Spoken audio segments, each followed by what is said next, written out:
have gone by. Yes, the sun's come up over 1,000 times. The summers, winters, cracked the mountain a little bit, rain washed down some of the dirt. Some babies that hadn't even been born before now speaking regular sentences. A number of people who once thought they were bright, young, and spry have noticed they can't quite bound up a flight of stairs like they used to. Got our hearts fluttering a little bit. Yes, all that can happen in 1,000 days. And they are pushing and conniving in other ways too. Some of our young people fell in love, got married. Yes, the mountain got bit down a few fractions of an inch. Millions of gallons of water flown by the mill. Here and there, a new house set up under a roof. Just about everybody in the world gets married. You know what I mean? Even in our town, there aren't many exceptions. Just about everybody climbs into their grave married. Now, that first act was called the daily life. This act is called love and marriage. There's another one coming up afterwards. I reckon you can guess what that one's about. So, as I said, 3 years have gone by. 1904. July 7th, just after high school commencement. That seems to be the time when a lot of our young folks just jump up and get married. I figured that once they have passed their final examinations in solid geometry and Cicero's orations, they're suddenly fit to be married. Yeah. Once again, it's morning. But this time it's been raining. It's been pouring and thundering. Mrs. Webb's garden here. And Mrs. Gibbs just drenched. All those pea vines and bean poles just drenched. All yesterday, along Main Street, rain looked like curtains being blown along. Yeah. Might start up again.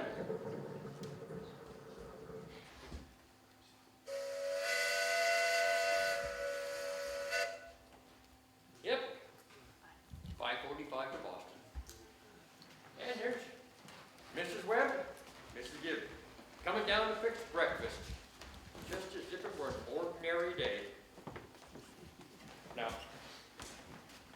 I don't have to tell you women in the audience that these two ladies you see up here, they've each cooked 3 meals a day, one for 20 years, the other for almost 40, and never a summer vacation. Raised 2 children apiece, washed, cleaned, kept house, and never a nervous breakdown. You see, I think it's like that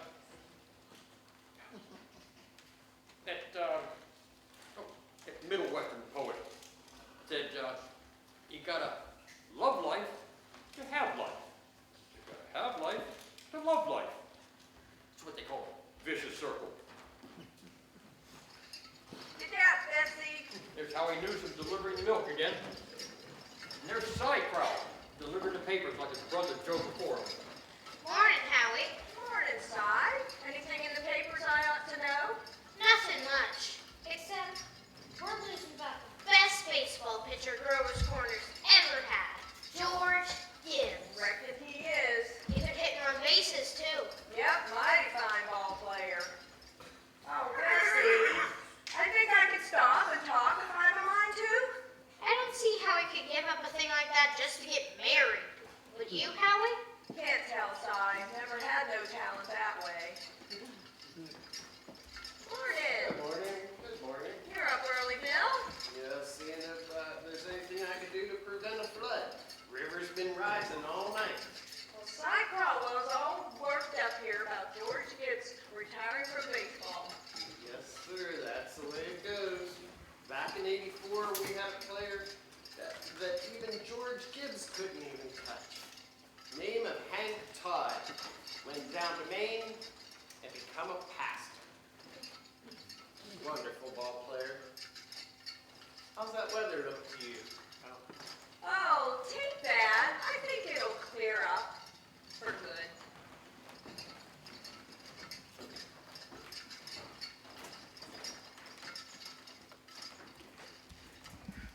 Good morning, Howie.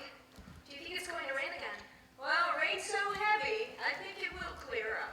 Certainly hope it will. So how much would you like today? I'm going to have a house full of relations, Howie. Looks to me I'll need 3 milk and 2 cream. Okay. Well, my wife told me to tell you is how we hope they'll both be very happy, Mrs. Gibbs. No, they will. Thanks a lot, Howie, and tell your wife we hope she can make it there to the wedding. Oh, she'll be there. She'll be there if she can.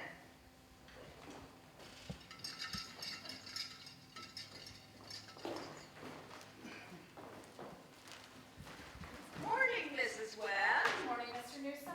I know I'd asked for 4 quarts. I wonder if you could spare another. Yes, and the 2 cream. Do you think it's going to rain again, Howie? I was just telling Mrs. Gibbs how I think it may lighten up. Well, Mrs. Newsom told me to tell you is how we both know they'll be very happy, Mrs. Webb. No, they will. Thank you. Thank you to Mrs. Newsom, too. We count on seeing you at church. Yes, Mrs. Webb. We hope to get there. Couldn't miss that. Come on, Bessie.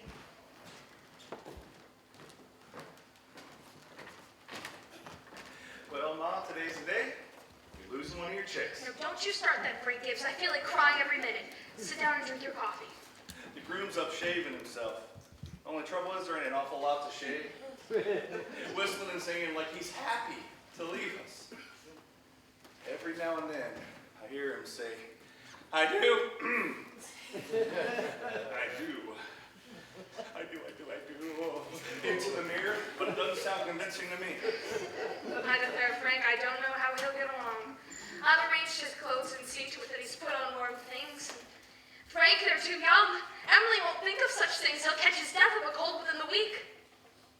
I was thinking of my wedding morning, Julia. Don't you start that, Frank Gibbs. I was the scaredest fella in the whole state of New Hampshire. I thought I'd made a mistake for sure. When I saw you walking down the aisle, I thought you were the prettiest girl I'd ever seen. But the only trouble was I hadn't seen you before. There I was in the Congregational Church marrying a total stranger. And how do you think I felt? Weddings are perfectly awful things, Frank. Farces, that's what they are. I made you something. By Julia Hershey, French toast? It ain't hard to make, and I had to do something.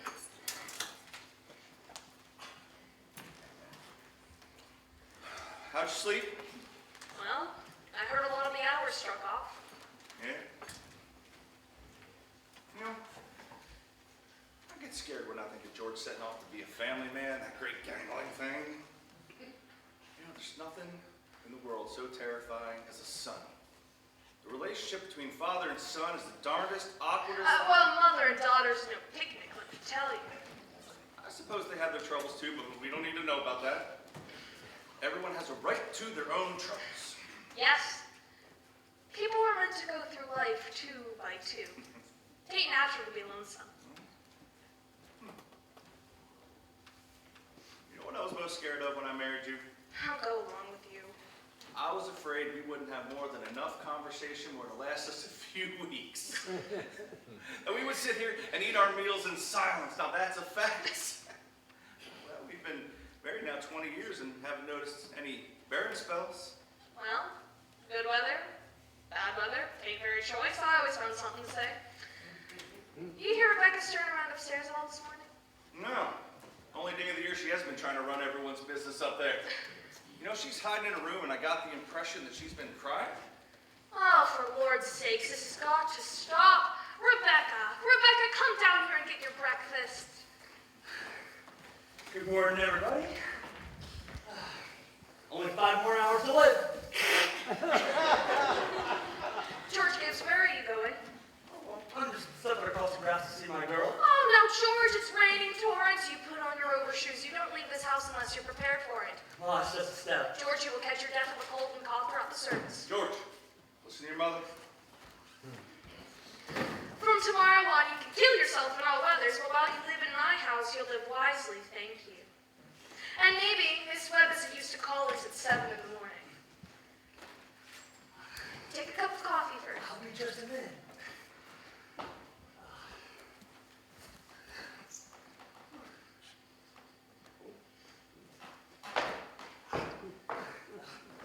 Good morning, Mother Webb. Oh, George, you frightened me. You could come in out of the wet, but you know I can't ask you in. Why not? You know as well as I do, the groom can't see his bride on their wedding day, not until he sees her in church. That's just some superstition. Good morning, Mr. Webb. Good morning, George. Mr. Webb, you don't believe in that superstition, do you? There's a lot of common sense in those old superstitions, George. Millions have followed it, George. You don't want to be the first to fly in the face of a custom. How is Emily? Oh, she hasn't waked up yet. Haven't heard a sound out of her. Oh, Emily's asleep. And no wonder. We've been packing and sewing. Tell you what, you sit here with Mr. Webb, and I'll go up and see if Emily doesn't want to come down and surprise you. Here's some coffee, and there's bacon. Help yourself, but don't be long about it.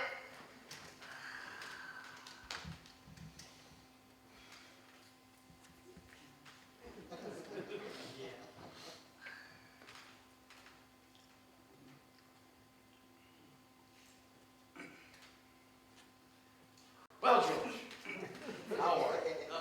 I'm fine. I'm fine. Now, Mr. Webb, what sense could there be in a superstition like that? Oh, George, the morning of her wedding, bride's got a lot of things on her mind. Things like clothes and things like that. Don't you think so, George? Well, yes, I never thought of that. Girls have to be mighty nervous on her wedding day. I just wish a fella could get married without all that marching up and down. Every man that's ever lived has felt that way about it, George. But the women have had it all their own. The women have been in charge of these things all along. Man looks pretty small at a wedding, George. All those good women standing shoulder to shoulder, making sure the knot's tied in a mighty public way. But you believe in it, don't you, Mr. Webb? Oh yes, oh yes. Don't get me wrong, my boy. Marriage is a wonderful thing. Wonderful thing. Mr. Webb, how old were you when you got married? Oh, well, George, you see, I'd been away to college and I'd taken some time to settle down. But Mrs. Webb, she wasn't much older than Emily is. George, it's not the age that matters, it's those other things. What were you going to say, Mr. Webb? Oh, I don't know, George. Was I going to say something? Actually, George, I was thinking of some advice my father gave me when I got married. Charles, he said, Charles, start out early showing her who's boss. Just give her an order, even if it don't make no sense, just so she'll learn to obey. And then he said, oh, if anything about your wife irritates you, her conversation or anything, just get up and leave the house. Oh, he said, oh, never let your wife know how much money you have. Never.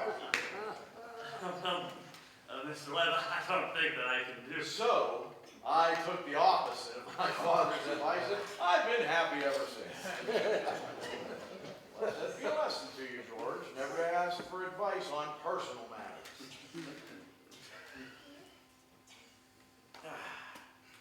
So, George, planning on raising chickens on your farm? The what? Are you going to raise chickens on your farm?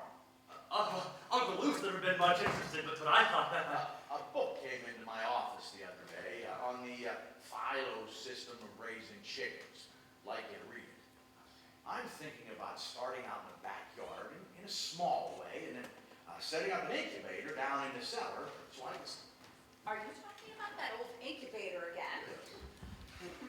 Thought you'd be talking about things worthwhile. Well, if you'd like to give the boys some good advice, Myrtle, I'll just get up and leave you two alone.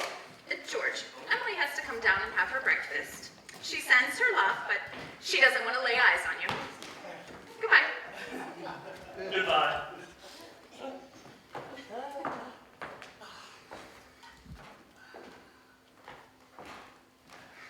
I suppose you don't remember that older superstition. What's that, Charles? Since the time of the caveman, no bridegroom should see his father-in-law on the day of the wedding, or near it. Now remember that. Thank you, Mr. and Mrs. Webb. Now, I've got to interrupt here again. You see, we're interested in how all this began, this wedding, plan to spend a lifetime together. I'm awfully interested in how big things like that begin. Well, you know how it is. 21, 22, you make a couple of decisions, boom, you're 70 years old, and you've been a lawyer for 50 years, and that white-haired lady sitting next to you has eaten over 50,000 meals with you. How did such things begin? Well, George and Emily are going to show you the moment. See, it's a conversation they have when they first realized they were made for one another. But before they do it, I want you to try to remember what it was like to be very young, especially that moment when you were first in love. You remember, you were like a sleepwalker. You didn't quite see the street you were on. You didn't quite hear what people were saying. You were just a little bit crazy. Can you try to remember that? Now, you'll be coming out of school at 3 o'clock. George has just been elected junior class president. And as it's June, that means he'll be senior class president all next year. And Emily has just been elected secretary and treasurer. We all know how important that is. Yeah. Here they come down Main Street now. I can't, Louise. I've got to go home. Goodbye. Ernestine! Ernestine! Can you come over tonight and do Latin? Isn't that sister just the worst thing? Tell your mom you have to. Goodbye. Goodbye, Helen. Goodbye, Fred. Can't carry your books home for you. Thank you. It isn't far. Oh, excuse me. Say, Bob, if I'm let the practice start without me, and give her some long high ones. Goodbye, Lizzie. Goodbye, Lizzie. I'm awfully glad you were elected too, Emily. Thank you. Excuse me, Emily, are you mad at me? I'm not mad at you. You've been treating me so funny lately. Well, since you asked me, George, I might as well come right out and say it. Oh, goodbye, Miss Cochran. Goodbye, Miss Cochran. What is it? Well, I don't like the whole change that's come over you in the last year. Now, I'm sorry if that hurts your feelings, but I've got to tell the truth and shame the devil. The change? What do you mean? Well, up until a year ago, I used to like you a lot, and I used to watch you as you did everything, because we've been friends so long. But then, you began spending all your time at baseball, and you never stopped to talk to anyone anymore. Not even to your own family you didn't. And George, it's a fact. You've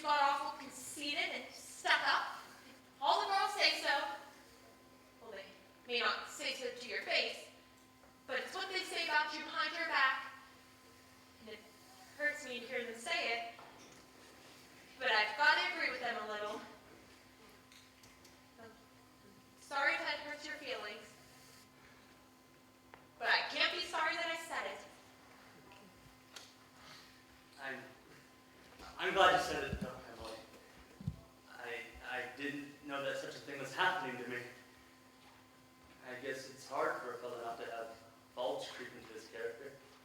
Well, I always expect a man to be perfect, and I think he should be. Oh, no, I don't think it's possible to be perfect, Emily. Well, my father is, and as far as I can see, your father is. There's no reason on earth why you shouldn't be too. Well, I think it's the other way around, that men aren't naturally good, but girls are. Well, you might as well know right now that I'm not perfect. It's not as easy for a girl to be perfect as a man, because we girls are more nervous. Well, now, I'm sorry I said all that about you. I don't know what made me say it. Emily, Well, now I can see it's not even the truth at all. I feel it isn't important anyway.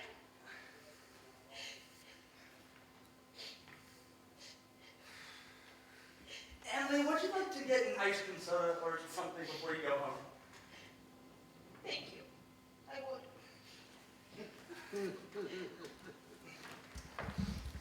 Hello, Sue. Good evening, Slocum.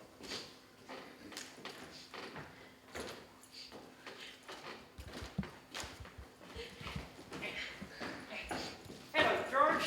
Hello, Emily. What do you have? What have you been crying about? Oh, she just got an awful scared, Mr. Morgan. She almost got hit by that hardware store wagon. Everyone says that Tom Hutchins drives like a crazy man. All right. You have a drink of water, young lady. You look all shook up. Yep. I tell you, you gotta look both ways before you cross Main Street these days. It's worse every year. Now, what do you have? I'll have a strawberry phosphate. Thank you, Mr. Morgan. No, Emily, please have an ice cream soda with me. 2 strawberry ice cream sodas, Mr. Morgan. Yes, sir. Yes, sir. 2 strawberry ice cream sodas. I tell you, this minute I'm talking to you, there are 125 horses in this town. State inspector was in here yesterday. He says, next thing you know, we'll be having those automobiles. Best thing is to stay at home. I tell you, I can remember when a dog could lie down in the middle of Main Street, go to sleep, nobody or nothing come along to disturb it. Now, there you are. Enjoy it. Oh, really? Remember I told you I was going to the play today? Yes, Miss Ellis, what can I do for you?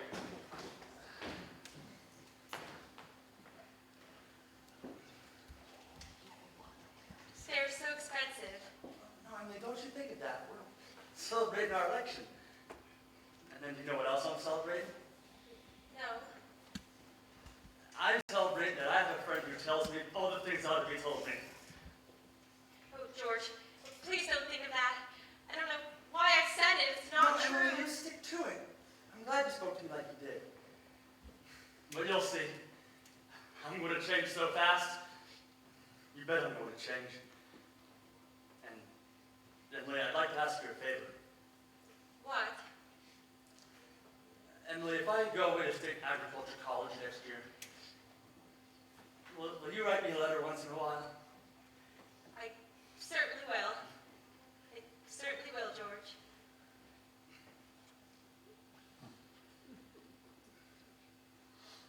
It seems like being away for years, you'd get out of touch with things. Maybe letters from Grover's Corners wouldn't be so interesting after a while. I mean, Grover's Corners isn't a very important place when you think of all New Hampshire. But I think it's a very nice town. The day wouldn't come where I wouldn't want to know everything that's happening here. I know that's true, Emily. Well, I'll try to make my letters interesting. You know, Emily, whenever I meet a farmer, I ask him if he thinks it's important to go to agricultural school to be a good farmer. Why, George, say that it's a waste of time. You can get all that information anyway out of the pamphlets the government sends out. And Uncle Luke's getting old. He's about ready for me to start taking over the farm tomorrow if I could. My, Yeah. And it's like you say, new places and meeting other people.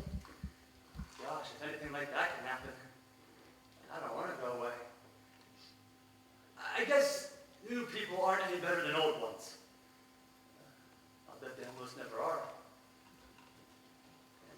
And Emily, I feel as though you're as good of a friend as I've got. I don't need to meet new people in other towns. but George, maybe it's important for you to go and learn all that about cattle judging and soils and those things. Of course, I don't know. Emily, I'm going to make up my mind right now. I won't go out. I'll tell Pa about it tonight. George, I don't see why you have to decide right now. It's a whole year away. Emily, I'm glad you spoke to me about that fault in my character. What you said was right. But there was one thing wrong in it. And that was when you said that for a year I wasn't noticing people. Like you, for instance. Emily, while you said you were watching you, I did everything. I was doing the same about you all the time. And why, sure, I always thought of you as one of the chief people that I thought about. I always made sure where you were sitting on the bleachers and who you were with. And, oh, why, for 3 days now, I tried to walk home with you, but something's always gotten in the way. Like, I was waiting over by the wall for you the other day, and you walked home with Miss Cochran. Wait, George, life's awful funny. How could I have known that? Emily, I'm going to tell you why I'm not going to go to agriculture school. I think that once you've found a person that you're really fond of, I mean, a person who's fond of you too, and likes you enough to be interested in your character, why, I think that's just about as important as college is, and even more so. That's what I think. I think it's awfully important too. Emily? Yes, George? Emily, if I do improve and make a big change, would you be, well, could you be? I am now. I always have been. So I guess this is an important talk we've been having. Yes. Yes. You wait right here, I'll be right back. Oh, listen, Morgan, I gotta get you run home and get the money to pay for What's all that, George Gibbs? You mean to tell me? Oh, yes, I had my reasons, Mr. Morgan. Here's my gold watch. No! Keep your watch, George. I'll trust you. We'll be back in 5 minutes. I'll trust you 10 years, George. Not a day longer.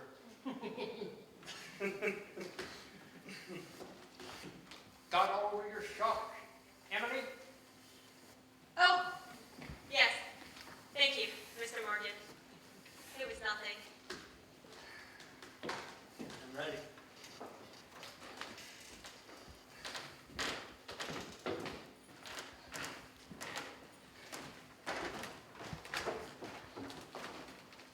Well, now we're ready to get on with this wedding. Now, there's a lot of things to be said about a wedding. There's a lot of thoughts that go on during the wedding. Can't fit them all into one, naturally. Especially one in Grover's Corner. They tend to be plain and short. But, now, in this scene, I play the minister, which gives me the right to say a few more things about it. You see, for a while now, this play gets kind of serious. You see, a lot of churches look on marriage as a sacrament. I don't quite know what that means, but I can guess. It's like Mrs. Gibbs said a while ago. People were meant to live 2 by 2. Now, this is a good wedding. But people are so put together that even at a good wedding, there were some doubts and confusion way down in people's minds. So we thought we'd put that in this play too. The real hero of the scene isn't up on stage here. You know who that is. See, it's like that European writer said, every time a baby is born into this world, it's nature's attempt to make a perfect human being. We've seen nature pushing and conniving in other ways. We all know she's interested in quantity. I think she's interested in quality too. That's why I'm in the ministry. Oh, and don't forget the other witnesses for this wedding. The ancestors. Millions of them. Most of them set out to live 2 by 2 as well. Millions of them. Well, that's my sermon. It wasn't very long, was it?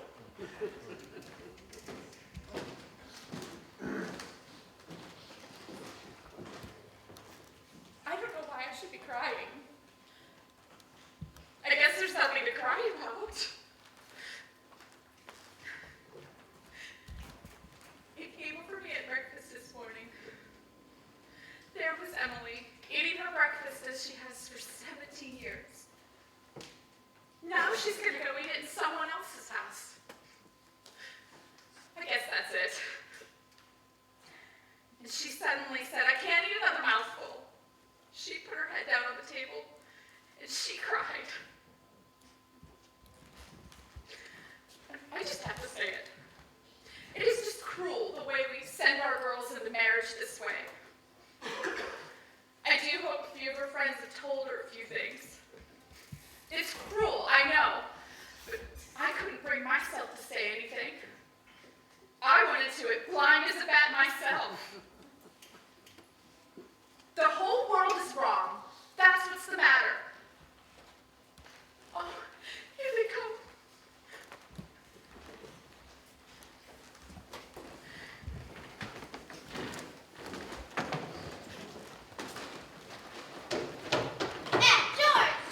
Look at him, fellas. He was scared to death. George, don't look so messy, you old geezer. We all know what you're thinking. Don't discourage the team. All right.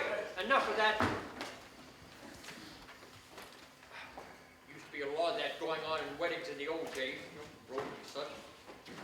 We're more civilized now, so to say.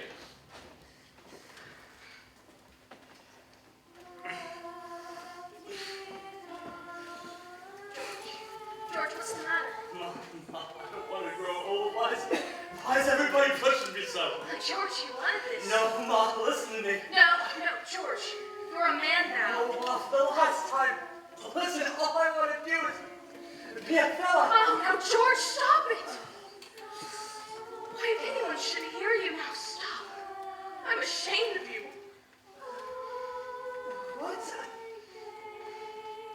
Where's Emily? Oh, George, you gave me such a turn. Oh, shit, Mom, you're getting married. Just let me catch my breath a minute. Thursday nights. You save every Thursday night, man. And look, I'm coming over to dinner. We gotta get ready for this thing.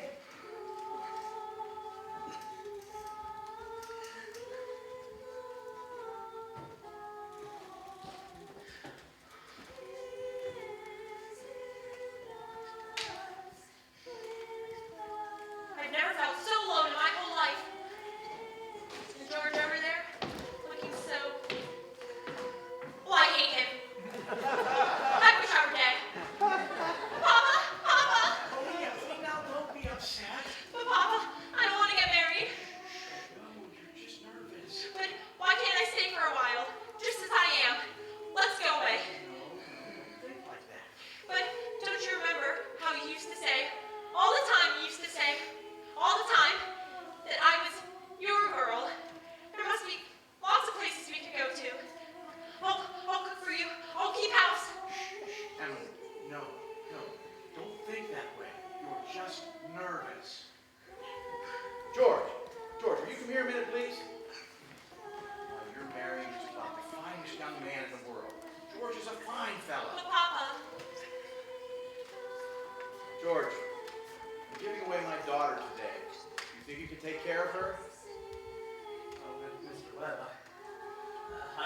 to. I want to try.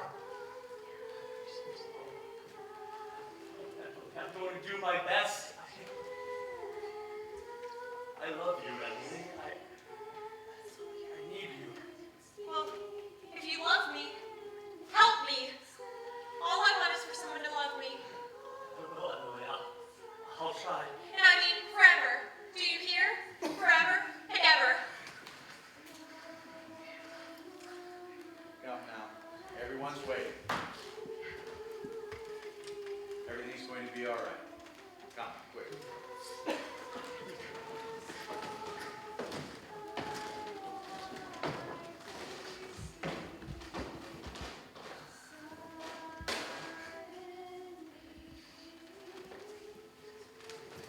Now then, do you, George, take this woman, Emily, to be your wedded wife? Perfectly lovely wedding. Loveliest wedding I ever saw. Oh, I do so love a good wedding, don't you? Doesn't she make a lovely bride? I do. And do you, Emily, take this man, George? Oh, I don't know when I've seen such a lovely wedding, but I always cry. I don't know why it is so, but I always cry. I just like seeing young people happy, don't you? Oh, I think it's lovely.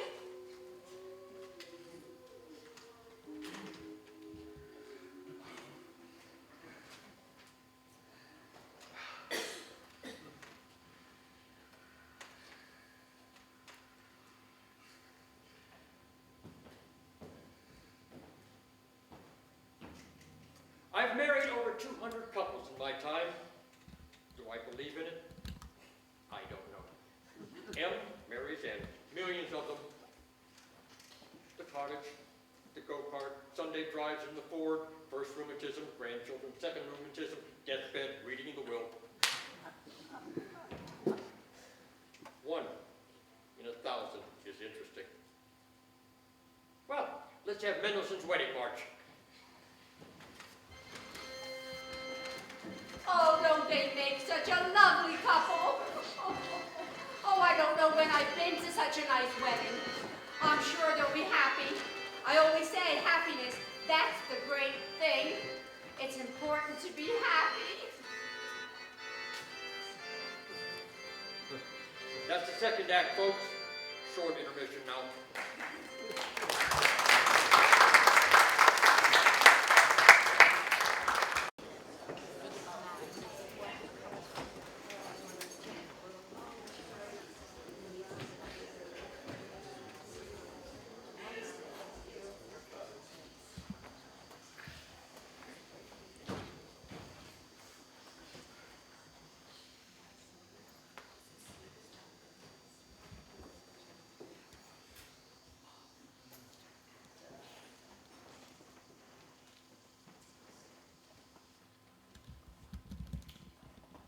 This time, 9 years have gone by. Summer, 1913. Gradual changes in Grover's Corner. Horses are getting rarer. Farmers coming into town driving Fords. Most everybody locks their front door at night now. Haven't been any burglars, but they've heard about them. You'd be surprised, though. On the whole, not much changes around here. This is certainly an important part of Grover's Corners. It's up on a hilltop.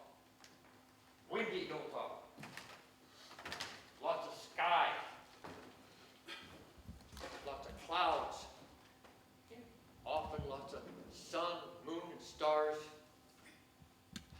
Climb up here on a clear day, you can see range upon range of mountains. Awful blue they are.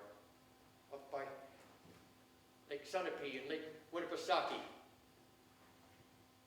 And if you have a glass, way up, you can see the White Mountains and Mount Washington.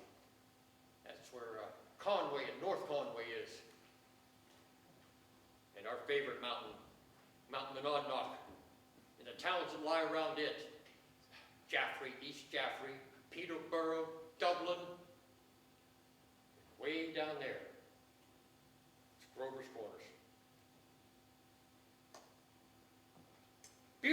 lot up here.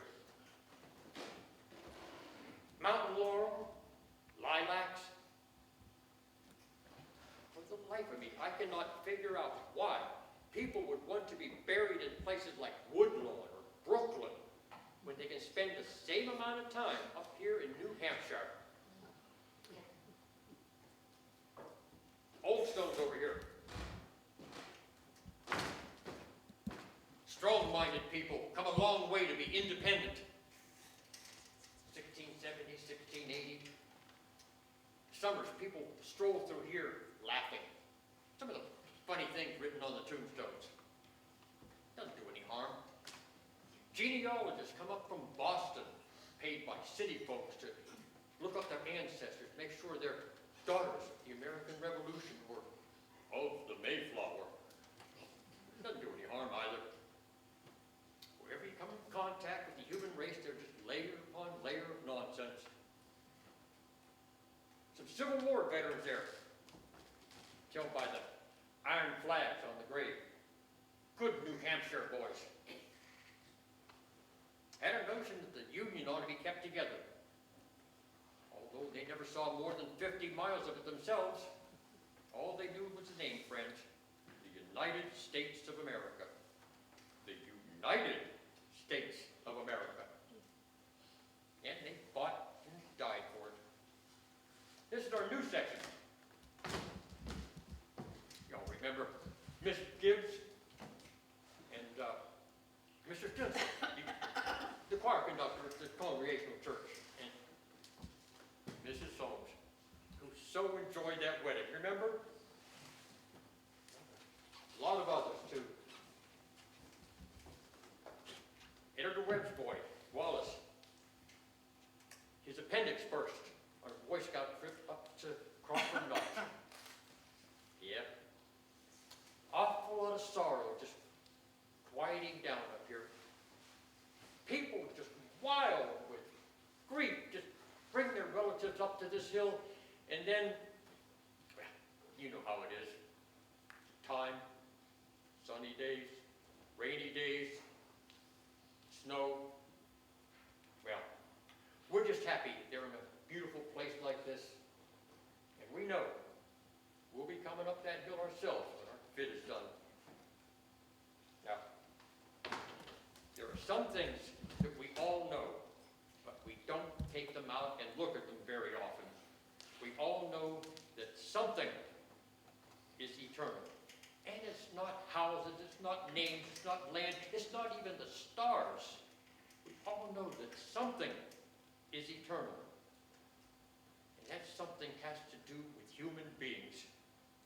The greatest people that ever lived have been telling us that for 5,000 years. And yet you'd be surprised how many people just whoop, lose hold of it. We all know deep down that there is something eternal in every human being. Well, you know as well as I do that dead don't stay interested in us living people for very long. Gradually lose hold of the earth and the ambitions they had, the pleasures they had, the things they suffered, and the people they loved. Slowly they get weaned away from the earth.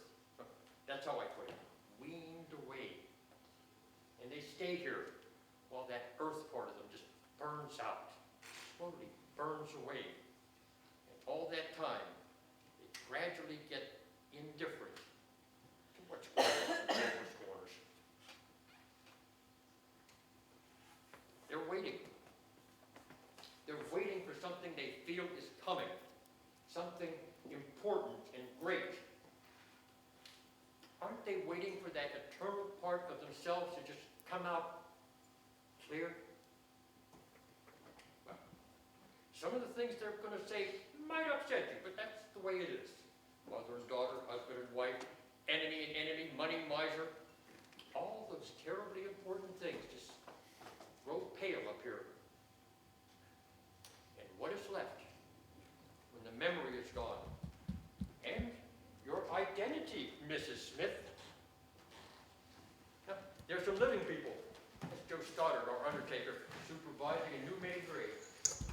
The Grover's Corner girl that left town years ago, went out west. Good afternoon, Joe Stoddard. Good afternoon, good afternoon. Let me see. Do I know you? I'm Samantha Craig. Gracious sakes alive. Of all people, I should have known you'd be back for the funeral. You've been away a long time, Sam.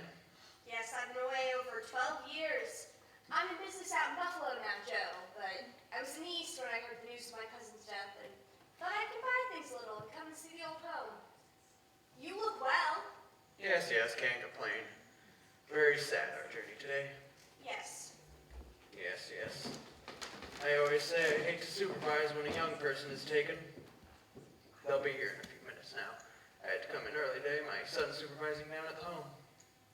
Old Farmer McCarty. I used to do chores for her after school. She had the lumbago. Yes, we brought Farmer McCarty here a number of years ago now. Why, this is my Aunt Julia. I'd forgotten she, of course. Yes, Doc Gibbs lost his wife 3 years ago now. About this time. Today's another pretty bad blow for him, too. My sister Carrie's girl, Samantha Craig. I'm always a bit uncomfortable when they're around. Simon. Do they choose their own verses much, Joe? No, not usual. Usually the bereaved pick a verse. Doesn't sound like Aunt Julia. There aren't many of those Hershey sisters left now. Let me see, where are... I wanted to visit my father's and mother's. Over there with the Craigs, Avenue F. He was the organist at church, wasn't he? Drank a lot, we used to say. Nobody was supposed to know about it. He'd seen a peck of trouble. Took his own life, you know. Oh, did he? Hung himself in the attic. They tried to hush it up, but of course it got around. He wrote his own epitaph. You can see it there. Ain't much of a verse, exactly.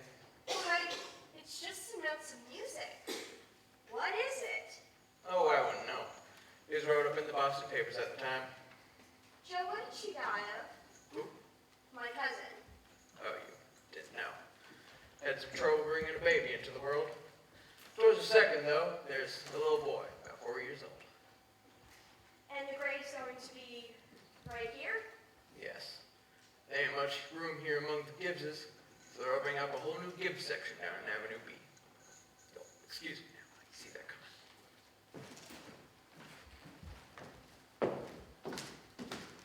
Who is it, Julia? My daughter-in-law, Emily Webb. I declare, the road must have been awful muddy up here. What did she die of, Julia? In childbirth. Childbirth. I'd almost forgotten about that. Isn't life awful and wonderful? Wonderful, is it? Simon, remember. I remember Emily's wedding, perfectly lovely wedding.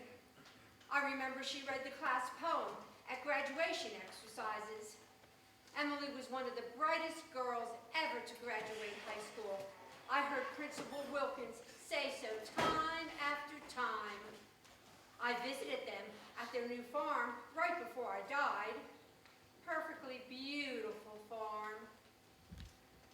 It was on the same road as ours. Yep, right, smart farm.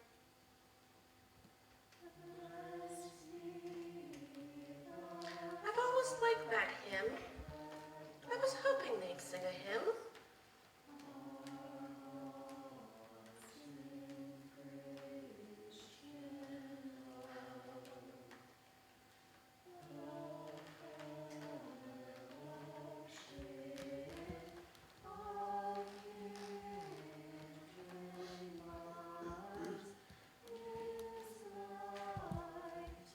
Hello. Hello, Emily. Hello, Mother Gibbs. Emily. Hello. It's raining. They'll be gone soon, dear. Just rest yourself. It seems like thousands and thousands of years since Papa remembered that was my favorite hymn.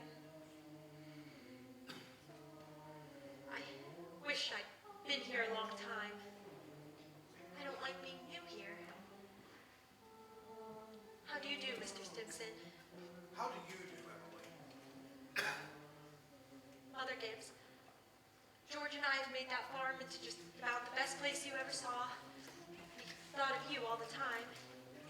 We wanted to show you the new barn, a great long cement drinking fountain for the stock.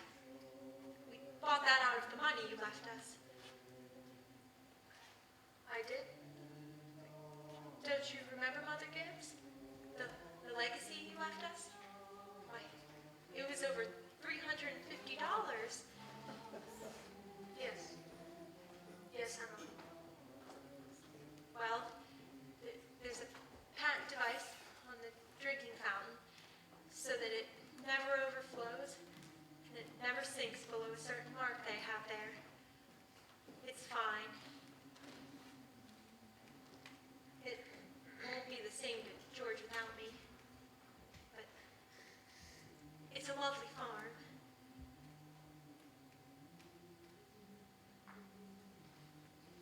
Live people don't understand, do they? No, dear. They don't understand. Oh, they're sort of shut up in little boxes, aren't they? Seems I knew them less 1,000 years ago. My boy is spending the day at Mrs. Carter's.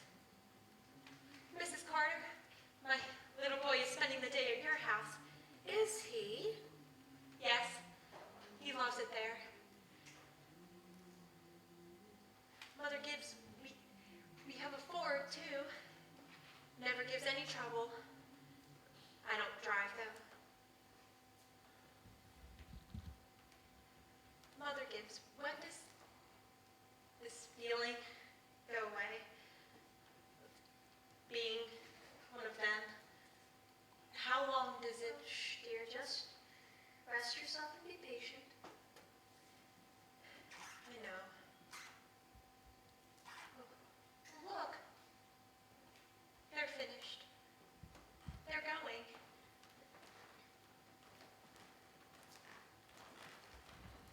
Look. Father Gibbs is bringing some of my flowers to you. He looks just like George, doesn't he?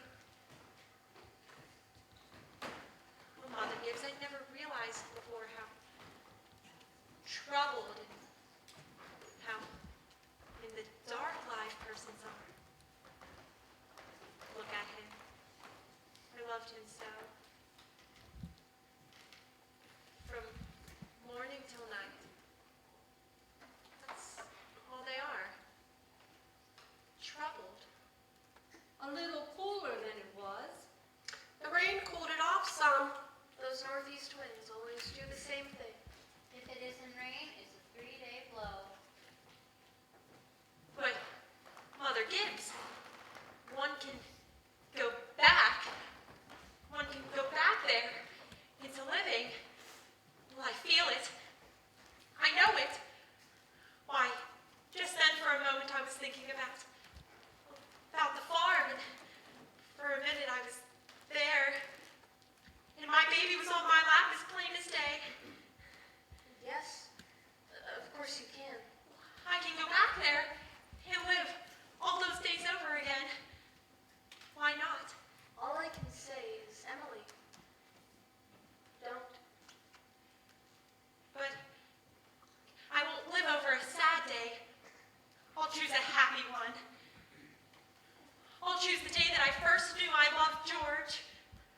Why should that be painful? You not only live it, you watch yourself living it. Yes. And as you're watching, you see what they down there never see. The future. You know what is coming afterwards. But is that painful? Why? That's not the only reason why you shouldn't do it, Emily. When you've been here long enough, you'll understand that our job here is to forget about all of that and focus on what's ahead. And be ready for what's ahead. When you've been here long enough, you'll understand. But, Mother Gibbs, how can I ever forget that life? It's all I know.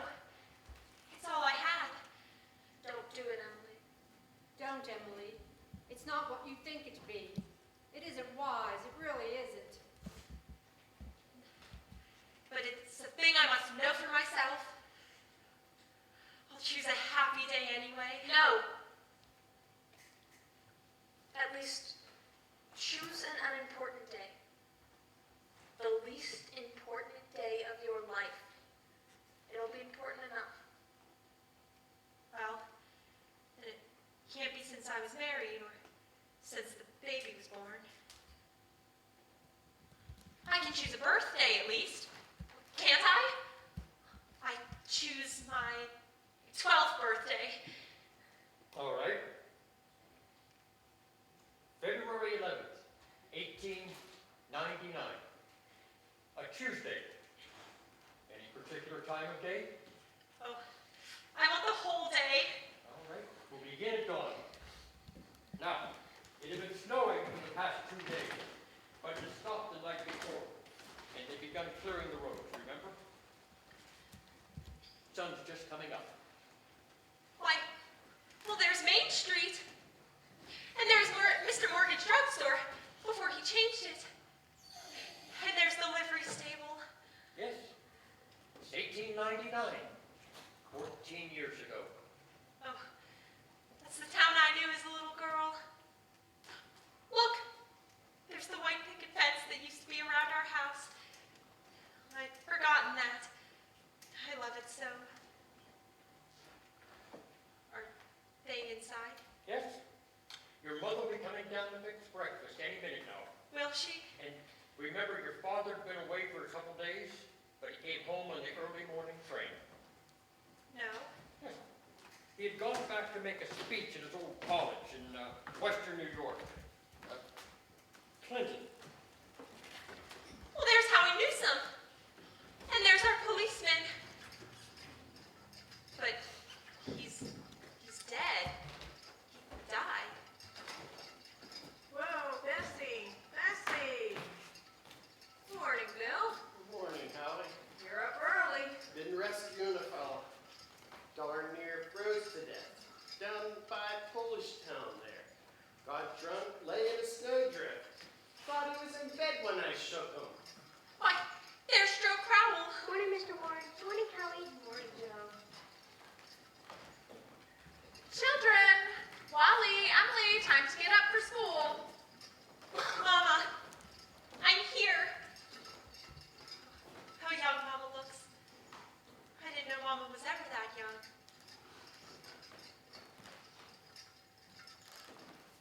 You can come and dress by the fire if you'd like, but hurry.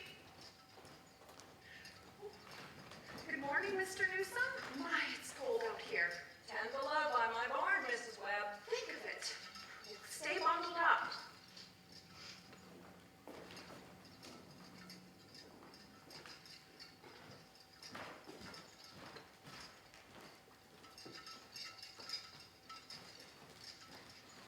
Mama, I can't find my blue hair ribbon anywhere.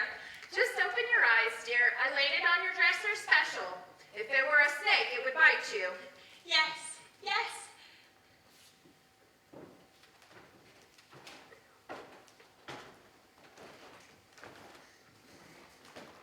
Good morning, Bill. Good morning, Mr. Webb. You're up early. Just been back to my old college in New York State. Any trouble here? Well, I was called up this morning to rescue a Polish fella. Darn near froze to death he was. We must get it in the paper.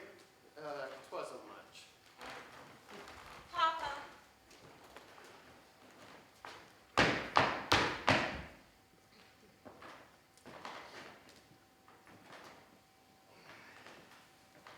Good morning, Mother.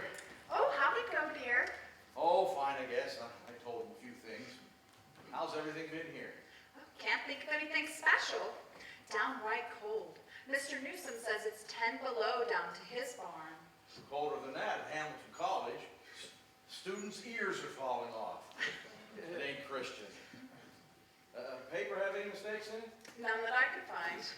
Coffee's ready when you'd like some. Oh, and don't forget, it's Emily's birthday. Did you remember to get her something? Got it right here. Where's my girl? Where's my birthday girl? Oh, don't bother her now. You'll see her at breakfast. She's slow enough as it is.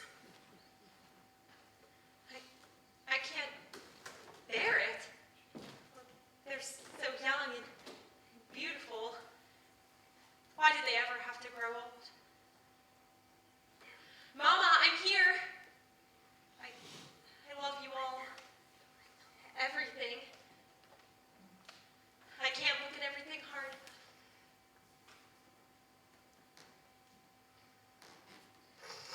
Good morning, Mama.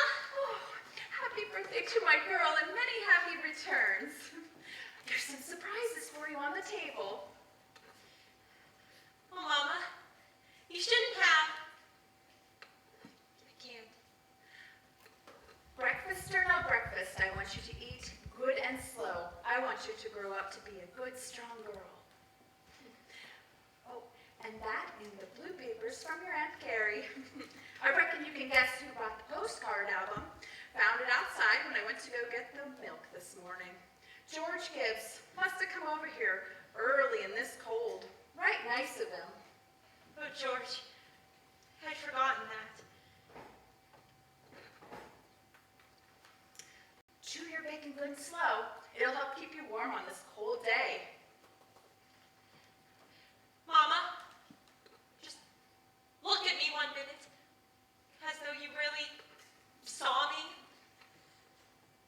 Mama, 14 years have gone by. I'm dead.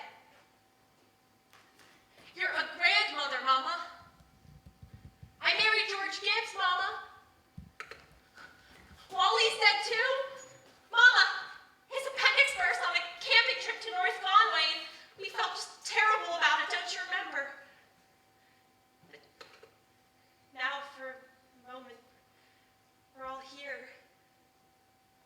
For a moment, we're all happy. Let's look at one another. That and the yellow papers from amongst your grandmother's things in the attic. You're old enough to wear it now. I thought you'd like it. Oh, this is from you. Mama, you shouldn't have. Just what I wanted. It's beautiful. Oh, I'm glad you like it, dear. Hunted all over for it. Your Aunt Nora couldn't find a one in Concord. Had to send away to Boston for it. Oh, and Wally made you something in manual training class. He's very proud of it. Be sure to make a big deal out of it. Your father has something for you, too. Can't say I know what it is. Oh, here they come. Where's my girl? Where's my birthday girl? I can't. I can't go on. It goes by so fast. We don't have time to look at one another. So, all that was going on and we never noticed. Take me back, up the hill, to my grave. Wait! One more look.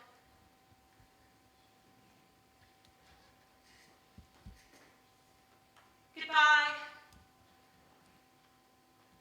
Goodbye, world. Goodbye, Grover's Corners. Mama and Papa. Goodbye to clocks ticking. And my butternut tree. And Mama's sunflowers. And food. Coffee. And new iron dresses. And hot baths. And sleeping and waking up. Oh, Earth, you're too wonderful for anyone to realize you. Do any human beings ever realize life while they live it? Every minute? No. Oh, saints and poets, maybe. They do some. I'm ready to go back.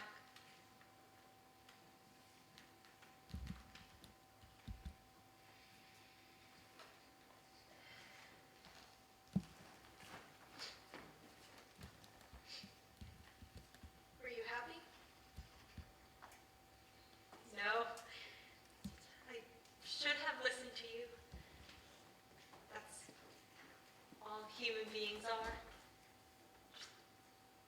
Blind people. Look, it's clearing up. The stars are coming out. Mr. Stimson, I should have listened to them. Yes, now you know. Now you know. That's what life is all about. To move about in a cloud of ignorance. To go up and down, trampling on the feelings of those about you. To spend and waste time as though you had 1,000,000 years.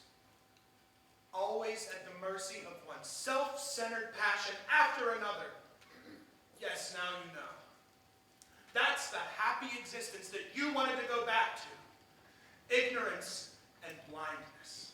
Now, Simon Stimson, that ain't the whole truth and you know it. Emily, look at that star. I forget its name. My boy Joel was a sailor. He knew them all. He'd sit on porch evenings and tell them all by name. Yes, sir. Wonderful. Star's mighty good company. Yes, yes it is. There's another one of them coming. That's funny. Now's not time for one of them to be here. Goodness. Mother Gibbs, it's George. Shh, dear. It's George. I pulled boy Joel into the stars. He used to say it'd take 1,000,000 years for a speck of light to get to Earth. But nobody would believe him, he used to say. Millions of years.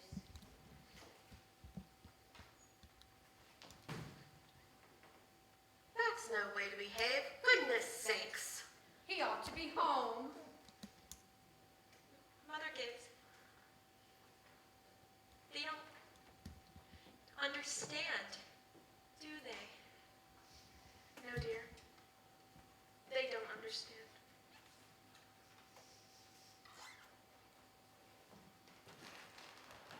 Most everyone's asleep in Grover's Corners. Just a few lights on.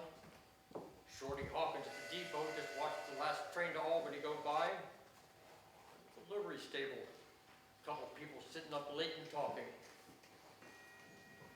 Yeah, starting to clear up. There are the stars, on their old crisscross journey across the sky. Scholars haven't settled the matter yet, but they seem to feel that there are no living beings up there. Just chalk or fire. But this one is straining away to make something of itself, and straining so hard that every 16 hours, everybody's got to lie down, take a rest.